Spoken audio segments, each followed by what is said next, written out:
What is up, you guys? Marty McFly coming at you, bringing you guys the merch. So today I want to do things a little bit different. I want to talk about the literature side of this channel. You know, something we haven't done in a long time. You know, in the past I've made videos about some of the books about heavy metal, graphic novels, comics, things that I was reading at the time, Halloween books, etc. I do have an older video on that.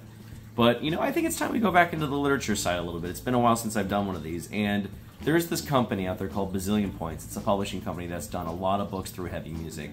Notably, you know, they did one for hardcore, straight edge, you know, they have a book on punk, but a couple of them that really stuck out to me, you know, of course, other than the Swedish death metal book, there was something that came out by Albert Mudrian, and of course this is Choosing Death. I want to talk about this a little bit because I want to spend a little bit more time talking about heavy metal literature, because not only am I a vast lover of heavy music and punk, hardcore, jazz, country, but I like reading about it as well. I like reading about where these bands come from, which is why I love with vinyl collections these days, especially with Demon Hunter's doing. Every time Demon Hunter comes with a new record, or they repress something, or they press something onto vinyl, we get liner notes and we get to talk about the record and how they were produced and where the album comes from, what the band was going through at the time. And this is sort of that. And I say sort of loosely. Now, the book Choosing Death, talking about death metal, grindcore, of course written by Albert Mudrian, with 2 forewords by John Peel and Scott Carlson. This book took a different approach than I thought it was going to. Now, granted, we do get to talk about the bands that we expect to hear about.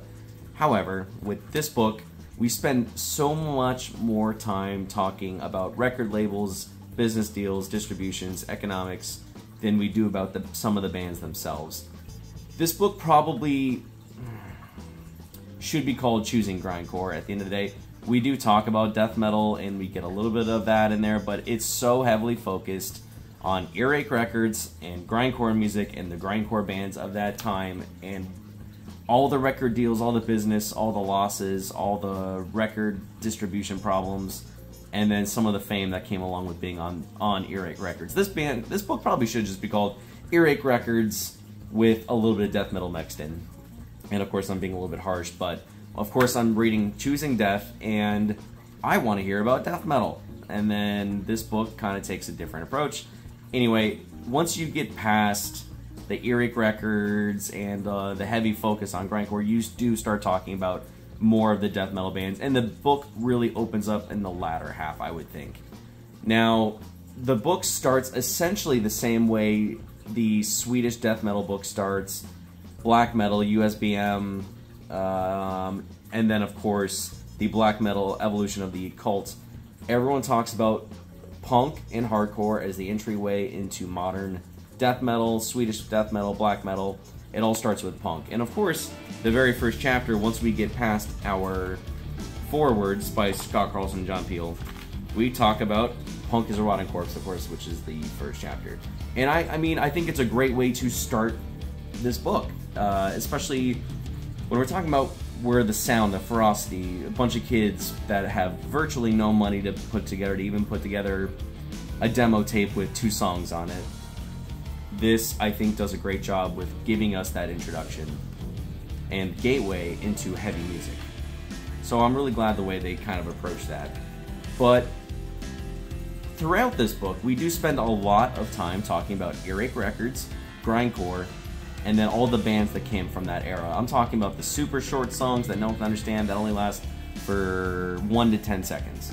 But we spend a lot of time, we talk about, of course, Napalm Death, we talk about Pig Destroyer, we do talk about Carcass and how that evolved through them as well. And, you know, we do spend a great amount of time on Earache Records. I mean, it's really quite impressive.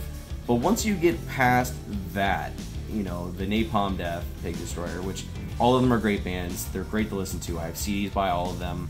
I especially like to focus on Carcass because I feel like Carcass never really got its due, but I'm really glad, you know, for as big as Carcass is and how substantial and how important they are to death metal music and grindcore and heavy music in general, I'm glad they gave Carcass a lot more of a showcase than they did in this book.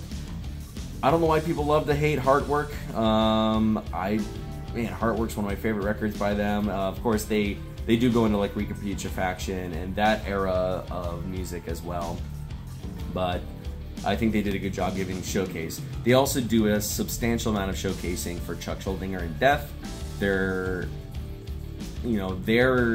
entry into death music, and who is the original death metal band? Who is, I mean, you know, some people say Cannibal Corpse, but if you go back before that, even the guys at Cannibal Corpse will say, you know what, it goes back to Chuck Schuldiner and Death with their first record. Or some people might say, you know, Morbid Angel. You know, it really, you know, the argument goes on forever. So who is the first death metal band? I mean, there is even a song called Death Metal, and most people would say that is who is responsible for the first death metal band. People were doing those vocals before that, but I think still, by and by, people will still credit Chuck Schuldiner and Death as the first important death metal band who really set the stage for everybody else. So you do get the Altamont Springs, you get where they're talking about Mantis and the formations of death. And then eventually, after you've read about 100 pages and you're wondering when are they going to talk about it, they finally talk about the Tampa, Florida death metal scene, which I feel like is substantially important when it comes to talking about this kind of music. I mean, you think about Tampa death metal, we still call it the death metal capital of the world. And is our band and our club scene a little bit weaker? Yes, I feel like even though Tampa, Florida was considered the death metal capital, there were so many bands here that were contributing to death metal, yet they couldn't find clubs to play in, whether it was 18 and all ages, 18 and above only. Even now, I feel like Tampa's finally really getting its due for heavy music in the scene here. Because, I mean, if you look, there's so many bands. I mean, Cannibal Corpse originally from Buffalo, moved down to Tampa, Florida, did everything at Morrisound Studios. You have Obituary, who used to be called Executioner back in the day. There's so many bands from Tampa, Florida, and the Orlando scene that all contributed to the music we have now. If you go back to Iced Earth, I know Iced Earth partially was from up north, but Iced Earth also, you know, mostly known for being from Tampa, Florida. And then, of course, everybody grew up on Sabotage. I grew up on Sabotage. First time I ever heard them was Fight for the Rock. I was 5 years old. My brother gave me a couple songs off of a tape that he copied over, gave me like 3 or 4 tracks. I wanted the whole thing. Got in trouble with my mom because I wanted to buy my own copy. When I finally got the CD, I think it was 9 or 10, my mom saw the explicit label on it, which is really odd for a Sabotage album. They don't even cuss on it. I remember my mom had a field day with that. Made me take the CD back into the store, so that's where I got in trouble with music for the first time. But everybody knew Sabotage, who, you know, rest in peace Chris Oliva. Once John Oliva left, you had Zach come in, and then Sabotage broke up, and then they developed one of the most successful heavy music projects in the world, and that's Trans-Siberian Orchestra. Yes, between O'Neill and John Oliva and Zach and all those guys that helped create it, you have Trans-Siberian Orchestra, which came from a heavy metal band. So I'm glad Tampa, Florida, and Orlando got its due in this book. Where do we go from here? We do spend a substantial amount of time in black metal, which is good because we start to talk about where death metal was kind of dying. A lot of the new bands that were coming out were, people were saying they're starting to sound samey. Everybody knows that 90s death metal in the latter half really was struggling. Bands were struggling to make money. Bands just wanted to write songs, but then they'd go back to their day jobs. Making death metal a career was substantially more difficult. They didn't have the publicity they had now. Everybody was switching towards nu metal. Everybody was switching towards Backstreet Boys and NSYNC, and the phenoms that were the boy and girl bands at that time just eclipsed everything else. So they do take a lot of interviews where they talk about how death metal is struggling towards the 90s. And you had bands like Cannibal Corpse and Death that really, I mean, they were the ones that kind of held the flag for everybody else. So they spent a lot of time talking about the economics, they talk about the business deals going at the time, all the record labels, of course they talk about Roadrunner, they talk about Nuclear Blast. They don't spend a lot of time on Century Media, but they do spend a heavy amount of time on Earache. They do talk about, you know, all the famous recording studios at the time that Swedish death metal bands were doing, black metal, punk, hardcore, death metal, everything else like that. And then as the book finally goes on, you finally start getting where you want to hear, where you're done talking about Earache, you're done talking about grindcore, you want to talk about something else. And then you start talking about, oh, now we're going to talk about Slipknot and At the Gates. We're going to talk about their influences on the heavy scene.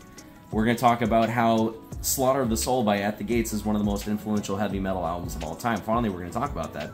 We also talk about the change in black metal, where death metal started to lose a lot of fan bases because black metal was the next extreme thing. Corpse paint, blast beasts, and really low-end quality sounds, but just extreme stuff, people sacrificing on the stage. They talk about Venom, which of course is going to be a huge thing. We talk about Merciful Fate, we talk about King Diamond. We talk about so many influences into the heavy music scene as things progressed. And as the band goes deeper, we start talking about, like, Todd Jones, originally from Terror, went over to Form Nails. There's so many great interviews in this book.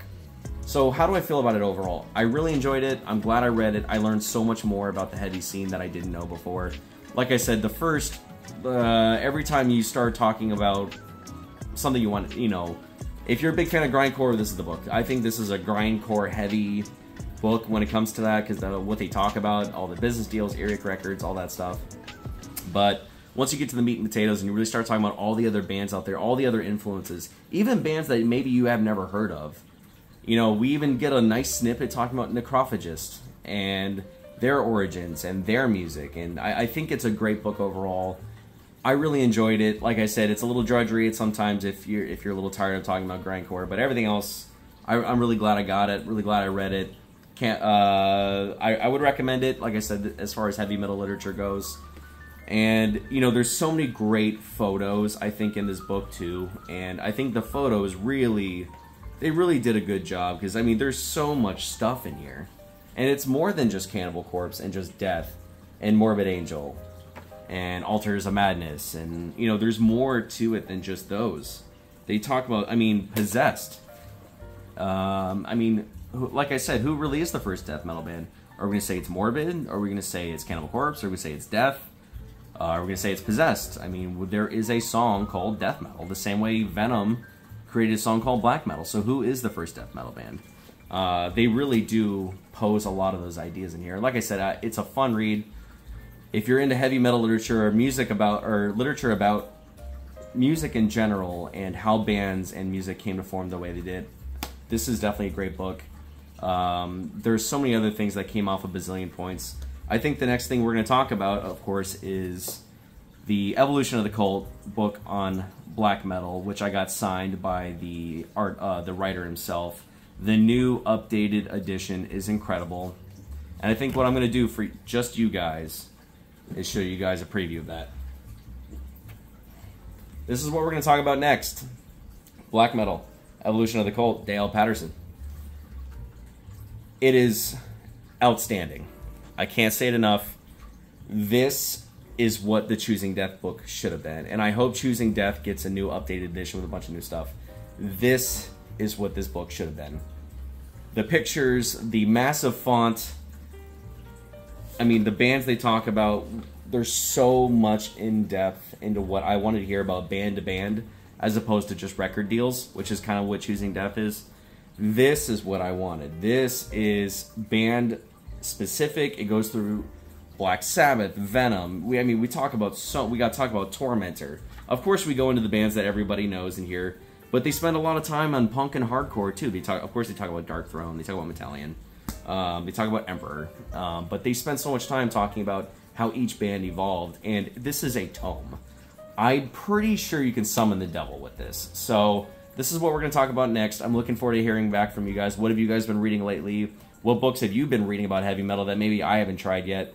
Hope you guys are doing okay out there. Hope you guys are taking care of each other. And peace.